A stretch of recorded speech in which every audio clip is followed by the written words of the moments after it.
श्री कृष्ण एवं बलराम जी ने गुरु से केवल एक बार श्रवण करके सभी कलाओं एवं विज्ञान की शिक्षा प्राप्त कर ली। मानव समाज में जिनकी आवश्यकता होती है वे सभी आवश्यक कलाएं और विज्ञान उन्होंने 64 दिवसों तथा 64 रात्रियों में सीख लिए। दिन में वे अपने गुरु से किसी विषय पर शिक्षा प्राप्त करते थे और रात्रि तक वे उस ज्ञान के विज्ञान में विशेषज्ञ बन जाते थे। सर्वप्रथम उन्होंने गायन, गीत रचना तथा विभिन्न रागों को पहचानने की विद्या सीखी। उन्होंने समय के अनुकूल और प्रतिकूल विभिन्न राग रागिनियों को सीखा। जिस प्रकार भिन्न भिन्न लयों और सुरों को गाया जाता है और उनकी संगति में विभिन्न प्रकार के तबले और मृदंग आदि को बजाते हैं, उन्होंने वह भी सीखा। उन्होंने लय, सुर और विभिन्न प्रकार के गीतों के साथ नृत्य करना सीखा। उन्होंने नाटक लिखना सीखा और विभिन्न ग्रामीण कलाओं से प्रारंभ करके उन्होंने सर्वोच्च पूर्णता तक विभिन्न प्रकार की चित्रकारी सीखी। उन्होंने मुख पर तिलक लगाना और गाल तथा कपाल पर भिन्न भिन्न प्रकार के बिंदु चित्रित करना भी सीखा। तदंतर उन्होंने चावल व आटे के पतले घोल से धरती पर अल्पना बनाना भी सीखा। घर अथवा मंदिर में शुभ संस्कारों के संपादन के समय अल्पना अथवा रंगोली बनाने का प्रचलन अत्यंत लोकप्रिय है। उन्होंने पुष्पशय्या बनाने, वस्त्रों तथा शरीर के अंगों को रंगीन चित्रों से सज्जित करने की भी कला सीखी। उन्होंने विभिन्न मूल्यवान रत्नों को आभूषणों में जड़ने की कला के साथ ही जल तरंग बजाना भी सीखा। जल के पात्रों को एक निश्चित मात्रा में जल से भरकर जब उन्हें बजाया जाता है तो विभिन्न स्वर निकलते हैं और जब उन पात्रों को एक साथ रखकर बजाया जाता है तो सुरीली ध्वनि निकलती है। सखाओं के साथ स्नान करते हुए नदी अथवा तालाब में जल कैसे फेंका जाता है यह भी उन्होंने सीखा। पुष्प सज्जा की कला भी उन्होंने सीखी। सजावट की यह कला ग्रीष्म ऋतु में वृंदावन के विभिन्न मंदिरों में आज भी देखी जा सकती है। इसे फुलवारी कहते हैं। मंच, सिंहासन, दीवारें तथा छत सभी पूर्णतया सुसज्जित किए जाते हैं और छोटा सा फूलों का सुगंधित फव्वारा मध्य में रखा जाता है। ग्रीष्म ऋतु की गर्मी से थके व्यक्ति इन पुष्प सज्जाओं के कारण विश्रांति प्राप्त करते हैं। श्री कृष्ण तथा बलराम जी ने विभिन्न शैली में केश विन्यास करने की भी कला सीखी। उन्होंने सिर पर विभिन्न प्रकार से मुकुट धारण करना भी सीखा। उन्होंने रंगमंच पर अभिनय करना भी सीखा। नाटक के कलाकारों को कान के ऊपर पुष्पालंकारों से सजाना तथा चंदन के आलेप और जल का सम्मिश्रण छिड़ककर एक मधुर सुगंध उत्पन्न करना भी उन्होंने सीखा। उन्होंने इंद्रजाल के कार्य दिखाने की कला भी सीखी। इंद्रजाल में ही बहुरूपी नामक एक कला भी होती है। इसके द्वारा व्यक्ति अपना वेश ऐसा बनाता है कि यदि वह अपने मित्र के निकट जाए तो मित्र भी उसे नहीं पहचान सकता। विभिन्न अवसरों पर जिनकी आवश्यकता पड़ती है उन पेयों को बनाने की कला का भी उन्होंने प्रशिक्षण लिया। उन्होंने रसों, उनके स्वाद तथा विभिन्न नशों के प्रभाव का भी अध्ययन किया। उन्होंने विविध प्रकार का सीना, पुरीना तथा कसीदा काढ़ी का काम भी सीखा। उन्होंने कठपुतली नचाने के लिए बारीक धागों की हस्तकला भी सीखी। मधुर सुर निकालने के लिए वीणा, सितार और तानपुरा आदि वाद्यों पर तार चढ़ाना भी उन्होंने सीख लिया। तत्पश्चात उन्होंने पहेलियाँ बनाना और उन्हें हल करना सीखा। उन्होंने वाचन कला सीखी, जिसके द्वारा मूर्ख से मूर्ख विद्यार्थी भी शीघ्रता से पढ़ना लिखना सीख सकता है। उन्होंने नाटक का अभ्यास करना और उसका अभिनय करना सीखा। उन्होंने शब्द पूर्ति, रिक्त स्थानों की पूर्ति और वर्ग पहेली को हल करने की कला का भी अध्ययन किया। उन्होंने साहित्य को चित्र संकेत में चित्रित करना भी सीखा। कुछ देशों में चित्र सांकेतिक साहित्य अभी भी प्रचलित है। किसी कथा को चित्रों द्वारा व्यक्त किया जाता है। उदाहरणार्थ, घर जाते हुए पुरुष को व्यक्त करने के लिए एक पुरुष और एक घर को चित्रित किया जाता है। श्री कृष्ण और बलराम जी ने वास्तुकला अथवा गृह निर्माण कला भी सीखी। रत्नों की प्रभा व उनके रंगों की गुणवत्ता का अध्ययन करके मूल्यवान रत्नों को परखने की कला भी उन्होंने सीखी। उन्होंने सोने तथा चांदी में रत्नों को जड़ना सीखा। उन्होंने भूमि का अध्ययन करके खनिज पदार्थों को ढूंढने की विद्या सीखी। आजकल भूमि के अध्ययन की विद्या भूतत्व विज्ञान एक अत्यधिक विशिष्ट विज्ञान है, किंतु प्राचीन काल में यह साधारण जन के लिए भी सामान्य ज्ञान की विद्या थी। उन्होंने जड़ी बूटियों और पेड़ पौधों का अध्ययन किया तथा उनका विविध रोगों के लिए औषधि का प्रभाव भी सीखा। पौधों की विभिन्न जातियों के अध्ययन के द्वारा उन्होंने पौधों एवं वृक्षों की वर्ण संकर जातियाँ पैदा करके विभिन्न प्रकार के फल प्राप्त करना सीखा।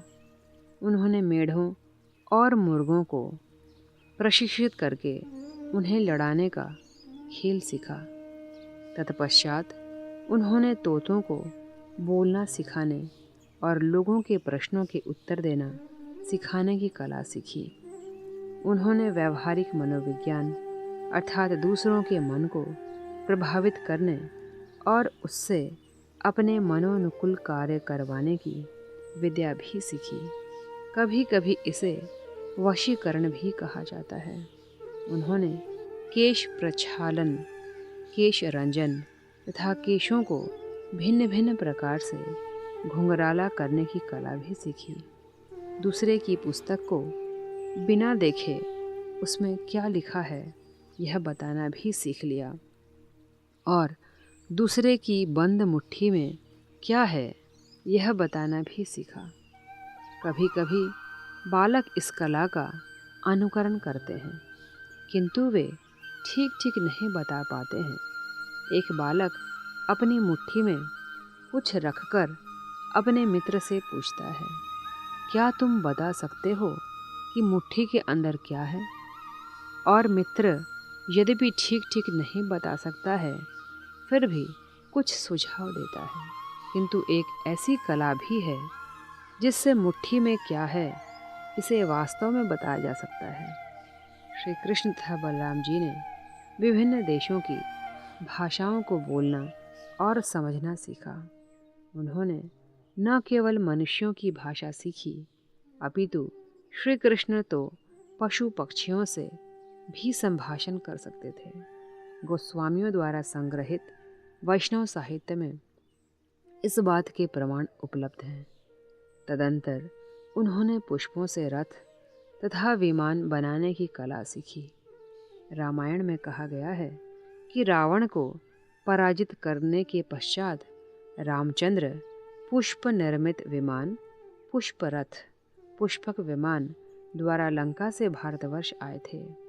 फिर श्री कृष्ण तथा बलराम ने लक्षण देखकर आगे की घटनाओं के विषय में भविष्यवाणी करने की कला सीखी। खनार वचन नामक एक पुस्तक में विभिन्न प्रकार के लक्षणों एवं शकुनों का विवरण दिया गया है। बाहर जाते समय यदि जलपूर्ण कलश के दर्शन हो तो वह एक अत्यंत शुभ लक्षण है, किंतु यदि रिक्त कलश के दर्शन हो तो वह लक्षण शुभ नहीं है। इसी प्रकार यदि बछड़े सहित दूही जा रही गाय के दर्शन हो तो यह एक शुभ लक्षण है। इस लक्षणों को समझने से व्यक्ति आगामी घटनाओं के विषय में भविष्यवाणी कर सकता है। और श्री कृष्ण तथा बलराम ने इस विज्ञान को सीखा। उन्होंने मातृका बनाने की भी कला सीखी। मातृका वह वर्ग होता है जिसमें प्रत्येक पंक्ति में 3 अंक होते हैं। किसी तरफ से भी किन्हीं 3 को गिनने पर उनका योग 9 ही होता है। मातृकाएं कई प्रकार की तथा भिन्न भिन्न प्रयोजन के लिए होती हैं। श्री कृष्ण तथा बलराम ने मूल्यवान रत्नों जैसे हीरे आदि को तराशने की कला सीखी। मन में आशु पद्य रचना के द्वारा प्रश्नोत्तर करने तथा उत्तर देने की कला भी उन्होंने सीखी। विभिन्न पदार्थों के संयोगों तथा क्रम परिवर्तनों की क्रिया प्रतिक्रिया के विज्ञान का भी उन्होंने अध्ययन किया। उन्होंने मनोचिकित्सक की कला भी सीखी। मनोचिकित्सक दूसरे व्यक्ति के मन में होने वाली गतिविधियों को समझ सकता है। उन्होंने इच्छा को संतुष्ट करने की कला सीखी। कामनाओं की पूर्ति अत्यंत कठिन होती है। यदि कोई ऐसी वस्तु की कामना करे जिसे पूर्ण करना असंभव हो, तब इच्छा पर विजय पाकर उसे संतुष्ट किया जा सकता है। और यह एक कला है। इस कला द्वारा काम वासना का भी दमन किया जा सकता है। ब्रह्मचारी के जीवन में भी ऐसे क्षण आ सकते हैं जब वह कामातुर हो जाता है। इस कला द्वारा शत्रु को भी मित्र बनाया जा सकता है अथवा किसी तत्व की क्रिया को दूसरी वस्तुओं में स्थानांतरित किया जा सकता है। समस्त ज्ञान विज्ञान तथा कलाओं के सागर श्री कृष्ण तथा बलराम जी ने ऊपर लिखित सभी कलाओं तथा विज्ञानों के पूर्ण बोध का दर्शन करते हुए अपने गुरु जी की सेवा के लिए, उनकी किसी भी इच्छा पूर्ति के लिए स्वयं को प्रस्तुत किया। विद्यार्थियों द्वारा गुरु की यह इच्छा पूर्ति गुरु दक्षिणा कहलाती है। विद्यार्थी के लिए यह आवश्यक है कि शिक्षक के द्वारा भौतिक अथवा आध्यात्मिक ज्ञान की प्राप्ति के बदले शिक्षक को संतुष्ट करे। जब श्री कृष्ण तथा बलराम ने इस प्रकार अपनी सेवा प्रस्तुत की तो सांदीपनी मुनि ने सोचा कि उनसे किसी ऐसी अद्भुत तथा असामान्य वस्तु की मांग करनी चाहिए जिसे साधारण विद्यार्थी न दे सकें। अतएव उन्होंने अपनी पत्नी से मंत्रणा की कि उनसे क्या मांगना चाहिए। उन्होंने तथा उनकी पत्नी ने श्री कृष्ण तथा बलराम की असाधारण शक्तियों का अनुभव किया था और वे समझ सकते थे कि ये दोनों बालक वस्तुतः श्री भगवान हैं। अतः उन्होंने प्रभास क्षेत्र के तट पर समुद्र में डूब चुके अपने पुत्र को पुनः लौटाने की मांग करने का निश्चय किया। जब श्री कृष्ण और बलराम ने गुरु से उनके पुत्र के प्रभास क्षेत्र के तट पर हुई मृत्यु के विषय में सुना तो अपने रथ पर बैठकर उन्होंने तत्काल सागर की ओर प्रस्थान कर दिया। सागर तट पर पहुंचकर उन्होंने सागर के अधिष्ठात्री देव को गुरु पुत्र के लौटाने का आदेश दिया। वरुण देव तत्काल भगवान के समक्ष प्रकट हुए और अत्यंत विनम्रता से आदरपूर्वक उन्हें प्रणाम किया। भगवान ने कहा, कुछ काल पूर्व तुमने हमारे गुरु के पुत्र को डुबवा दिया था। मेरा आदेश है कि तुम उसे लौटा दो। समुद्र देव ने उत्तर दिया, उस बालक को वस्तुतः मैंने नहीं अपितु पंचजन नामक असुर ने पकड़ा था। यह विशाल असुर साधारणतः एक शंख के रूप में गहरे जल में रहता है। आपके गुरु के पुत्र को संभवतः उसने खा लिया होगा और अब वे उसके उदर में होंगे। यह सुनकर श्री कृष्ण ने गहन जल में डुबकी मारी और पंचजन असुर को पकड़ लिया। उन्होंने उसी स्थान पर उसका वध कर दिया, किंतु उसके उदर में उन्हें गुरुपुत्र नहीं मिला। अतएव शंख आकार वाले असुर के मृत शरीर को लेकर वे प्रभास क्षेत्र के तट पर अपने रथ के पास गए। वहाँ से उन्होंने यमराज की पूरी संयमनी की ओर प्रस्थान किया। हला युद्ध नाम से प्रसिद्ध अपने ज्येष्ठ भ्राता के साथ श्री कृष्ण वहाँ पहुँचे और उन्होंने अपना शंख बजाया।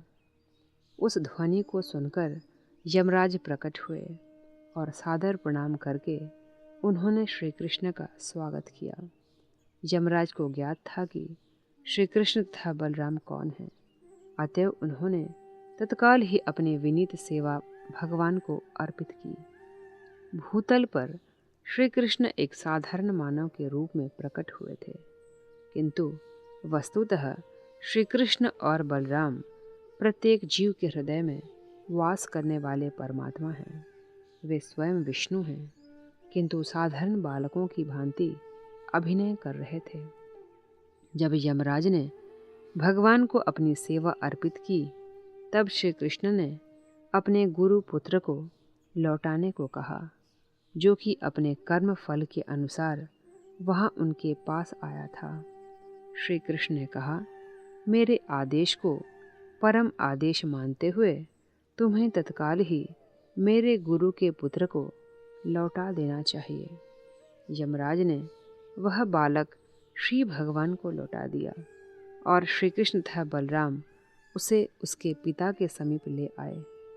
तदंतर दोनों ने गुरु से पूछा कि क्या वे उनसे कुछ और मांगना चाहते हैं।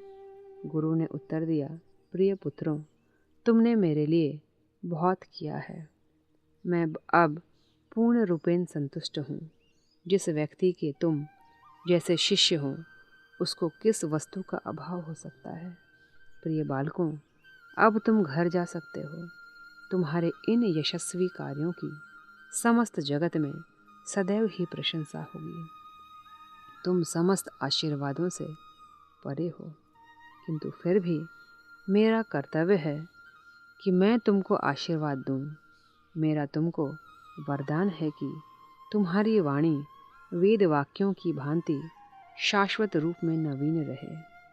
तुम्हारी शिक्षाओं का न केवल इस ब्रह्मांड में अथवा इस युग में, अपितु सर्वकाल व सभी युगों में सम्मान होगा, और वे और भी अधिक नवीन तथा महत्वपूर्ण रहेंगी। गुरु के इस वरदान के कारण ही भगवान श्री कृष्ण की भगवद गीता सदैव अधिकाधिक नवीन है, और न केवल इस ब्रह्मांड में अपितु अन्य लोकों और ब्रह्मांडों में भी मान्यता प्राप्त है।